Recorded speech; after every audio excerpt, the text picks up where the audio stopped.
6 with Taunt, but it's the utility and the different ways you can use Bloodhoof Brave to, scare your enemy into dealing with it maybe less efficiently than I'd want to. And for Control Warrior, efficiency is the name of the game. Yeah. You have to use those cards correctly. You don't necessarily have as much draw because of the lack of battle rages as the Tempo Warrior. So interesting to see how he chooses to deal with this. Could go something like Slam Execute. Looks like he's going to play down the Acolyte Revenge and then maybe follow it up with the Execute. Yeah, and this is what I was talking about earlier.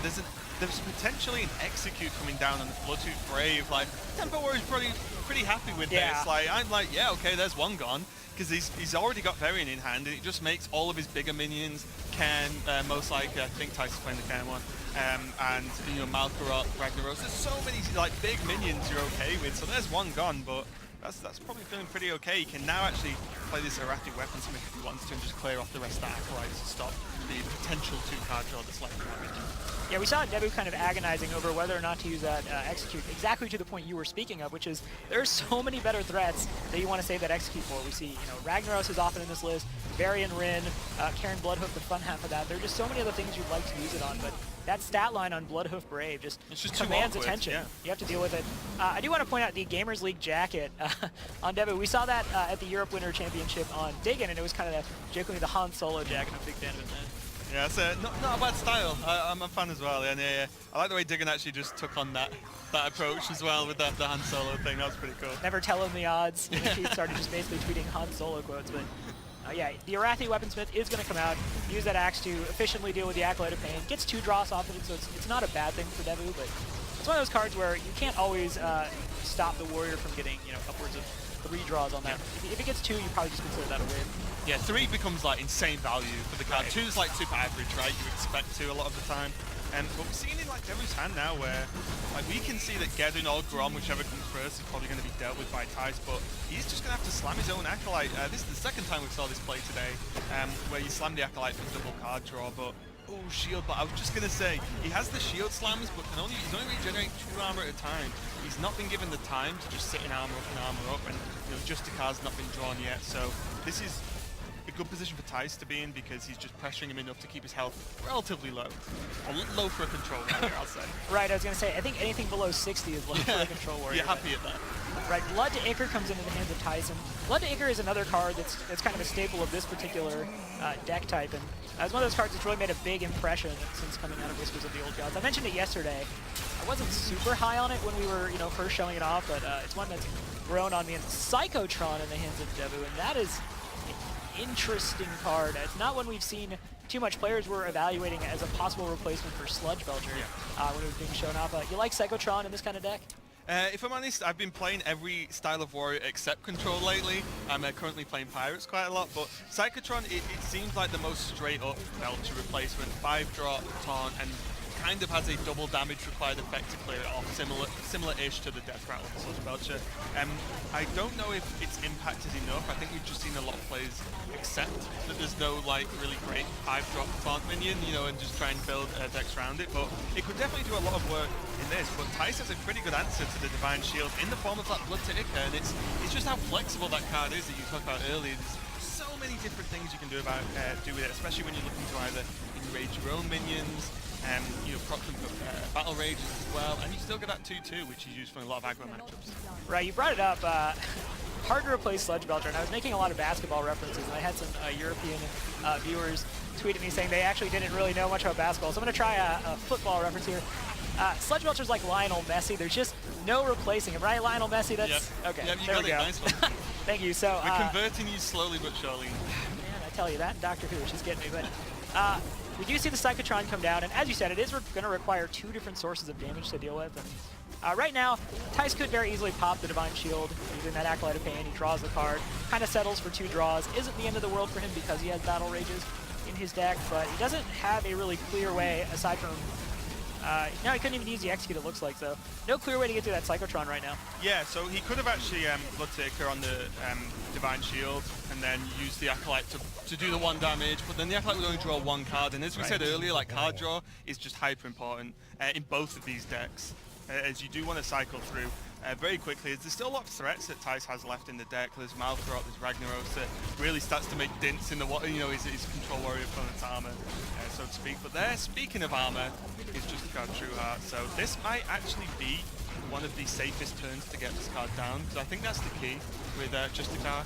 Getting it down on a turn, you can just get away with playing a 6-3, you know, and just hoping it's enough, because it can be dealt with so easily with the low health. Right, we saw Justicar Trueheart was actually a big deal at DreamHack Austin, and the meta read on it was kind of that the meta has slowed down enough, outside of dealing with maybe Aggro Shaman and Zoo, to where you can play Justicar Trueheart. And in these matches that are more mid-range or control-oriented, Justicar Trueheart delivers so much value over the course of the game that I completely agree. I think this is a great turn to get Justicar Trueheart down, and he's actually going to go with Baron Geddon here, so that's going to at least get rid of the leftover slime there and put some damage on Karen Bloodhoof, and doesn't kill his Psychotron, so... Yeah, exactly. So he could have actually gone into Bloodhoof there to kill the first part off, but there's no point because it just comes back to 4-5. I think what Deva's trying to do is to just sort of halfway house between putting threats of his own on the board, because this is still, Geddon, although the effect is 2 damage to all of the characters, Geddon's still a 7-5, so yeah. you know, and we can see Tice is sitting on 19 health, so he does have to answer it, as well as doing a job of making the Bloodhoof not trade very well in the cycle. Right, you can kind of see, you know, Tice looking at his hand. Tice is actually not in any real danger. The question becomes how he chooses to deal with this. What is the sequence of actions? And goes ahead and drops down the Armor Smith before using the Ravaging Ghoul, wants to take advantage of that extra armor, get some value. He's going to get a really nice Battle Rage here, and he can just execute. Has 2 in hand if he wants to on that Baron Geddon.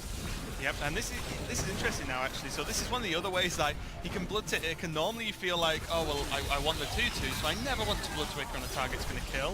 But in this case, it keeps his Cairn, like, before the Death Rattle alive, so you definitely want to do that. And again, it's just it just shows how flexible that card is. Yeah, that's what really makes it, is the ability to do all these things. And you know, I was talking to Frodan about it, actually, because I was like, yeah, Blood to Ichor, you know, the flexibility's there, but I didn't expect to see it run so much. And, you know, he was saying it was like the Taskmaster, you know, in a lot of respects. It's very similar to, you could like compare it to one-mana Taskmaster. Right, obviously doesn't add additional damage, which sometimes you don't want, so... yeah, I think a lot of the time you actually just want damage that it actually creates by like pinging something, right, as opposed to giving anything an enragement there.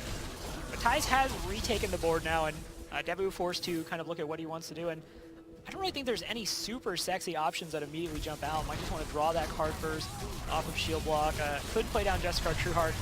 Looks like now's the turn, so, you know, we mentioned Elise Starseeker being one of the ways you can kind of run away with this match as the Control Warrior player, but that's another way right there, is just keep armoring up, keep getting out of range, clearing threats. Yeah, I think this is, like, potentially a worse turn to play in the previous turn, because he's literally, there is a ghoul on the board that instantly kills it. You know, it's going to be gone to a 3-3, and there goes Varian, and what are we going to get?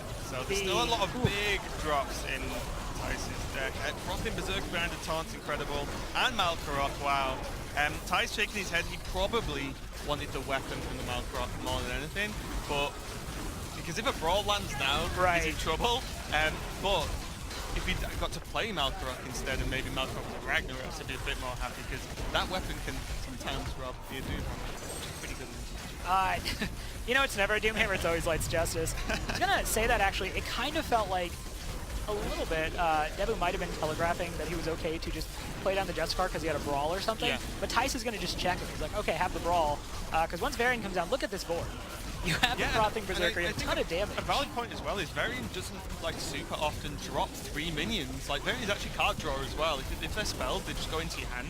So it's completely like valid that Tice probably expected 1 to 2 minions and then just a card draw of a spell as well, just to cycle through. But he ended up getting all 3, and again, this is very, very difficult endeavor to deal with because there's too many threats. There's a 7-7, a 6-5, a Frothing Berserker that has to die because with this many minions on the board, suddenly 1 Whirlwind spells for a very bleak outcome for Debu. Yeah, very bleak indeed. Debu does have those 2 shield slams, and he has 10 armor, so you're thinking, okay, this is probably an okay spot. But look at the threats on the board. You know, you probably have to get rid of Varian, and you're also thinking into that Frothing, right? Just get it off the board. You don't want it getting super big, because you're going into a turn where it can attack, and your opponent has 5 cards in hand. And look at that. Is, you know, out of all those targets, Frothing is the one that demands a 10 armor shield slam when there's a 7-7 and 6-5 on the board. Varian does take 1 as well, but there's still that would have been grim. And that's exactly why you get rid of the Frothing Berserker over the Malkorok, just right there. Yeah, you have no minions on board, so you know what kind of bad stuff can happen, and there's the answer. Ravaging Ghoul, Whirlwinds can come out, but Tice is very firmly in the driver's seat and did not see the Brawl. That's the turn to Brawl. If you have Brawl, that's when you're doing it. There was no world in which Brawl wasn't going to be played there if his opponent had it. That's why Tice is okay to just say, Yeah. I'm just gonna, I wouldn't be surprised if it was too brave there either. Yeah, no reason to play it quiet at this point. I think you just come out guns blazing. I think a lot of the time, if your opponent blatantly tells you they don't have a card, you don't play as if they've just drawn it off the top the next turn, because the odds just simply aren't there, unless it's the last card in the deck, of course. But, you know, in this case, there's plenty of cards left for Devu. I mean, you also have the Cairn down, so even if the Brawl were to come out, you are more than likely going to end up with a Bane and one other minion. So you've seen both shield slams. Or he just trolls you and he lives. And you're like, oh, come on. I kind of wanted that death rattle. Come on, old man, come on. Yeah, 2 health left, and we're looking so good. We see the Bloodhoof Brave come out, and again, fully loaded board. Has to be Brawl, and that is not a Brawl at all. Yeah. And there's also, although Tice can't enrage his own Grom here, or at least until maybe he might draw something next turn, still that's 4 damage from hand in addition to 4 from just the Grom for Tice. So there's so much damage here, I don't really know if there's enough Devu can do. He does have Bloodhoof Brave though, that again we've mentioned, it's kind of awkward to deal with, but there's an Armor Smith on board and an Execute, so there's a very easy removal as well. See the slam come out, draws Bloodhoof Brave, and Ty's just kind of sitting there like, what do you got? What's going to save you? Yeah, I think he's just expecting like a brawl, you know, just straight off the top. He's just like, well, it's going to happen because, you know, game's gone for a little bit. They're quite deep into their decks now. It's going to be a ghoul, and this is the problem. What this does is like it removes the Kor'kron, makes a couple of things a little bit easier to kill. He can clear off the monkey, gain a bit of armor, but also he's just giving his opponent a load of armor as well. So the game's not going to run the other way either. No, and we do see, you know, he armors up, he clears off some of the threats, has Grom in hand and an activator now, so Yep. it's going to be game. Yep, that slam off the top was pretty much decided there. An extra 10 damage from hand always is nice. And this game it was always going to go one of 2 ways here, where Devu, if he'd had that brawl, the game could have looked very different because he'd already played True Heart, so he had the armor.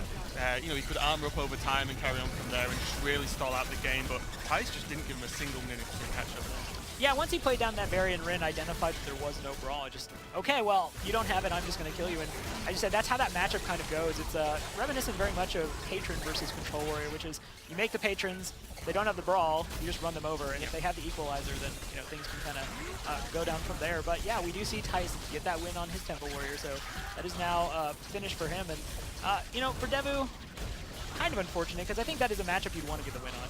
Yeah, it's one of those tough ones. Like the reason Tempo Warrior is so powerful at the moment is it doesn't really have any bad matchups, I don't believe. I think they're always just at least okay, you know, they're always just decent, maybe slightly unfavored, so it can really take a win out of nowhere, and that's why we've seen a lot of people bring it to this tournament. Yeah, no, it's been very popular ever since really DreamHack Austin. You know, Yeah. We've talked about it kind of all day, that Patron Warrior's just been phased out of the lineups. Crane, even, you know, a very fabled Patron Warrior player, just said, nope, it's not good enough to bring When anymore. Crane says no, yeah. you know there's something wrong. Right, so for Tice, he is now looking at a Rogue and a Warlock deck, and we're going to go ahead and see the Rogue come out. This is that Miracle Rogue. Of note, you know, he is running the Leroy version, so... Yeah, and they're both running Leroy, as this is going to be the Rogue Mirror. So this is a matchup we actually discussed before this. Right. We're like, oh, both players are playing Rogue. Judging by the lineups, they probably won't ban each other's Rogue, so hopefully we get that Rogue on Rogue. Yeah, both players decided the Shamans were not things they necessarily wanted to deal with, but if you've Like a never lot of seen... us. Right? Yeah, right, where's that option most of the time? Like, yeah, I don't feel like dealing with anything that is Doomhammer in it. But if you haven't seen this matchup, this is something that was fairly common back in the Curse of Nax Brandis days, which was this Miracle Rogue lineup. Actually, going back in, I believe, even the Classic was when we saw this lineup. But you're going to see both players kind of exchange chip damage with the daggers, and then once the Gadget Zans come out, it's pretty much off to the races. Yeah, I think as well, like, although it's not always the first person who plays Gadget Zan takes the win purely through card draw, but a lot of the time it's actually if you can Gadget Zan Conceal. Because Rogue pretty much has, because they're not really playing Blade Flurry anymore, has no real way to deal with a concealed Gadget Zan.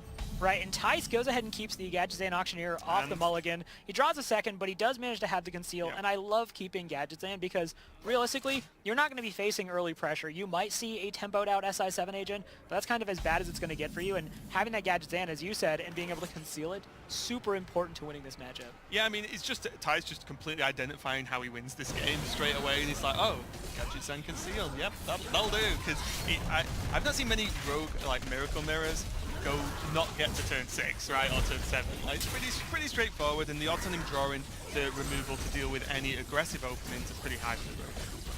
Yeah, there's a lack of Wolf Riders and Leper Gnomes in this match. It's all about that card draw. We've seen some pretty awkward hands come out of this actually because there's so many spells. Actually, my second favorite British Hearthstone caster has actually been on record as saying that's the price of admission when you play decks like these, is sometimes awkward hands just full of spells. But both players actually have some reasonable early game stuff going. Yeah, sorry, I was just wondering where you were going with that second favorite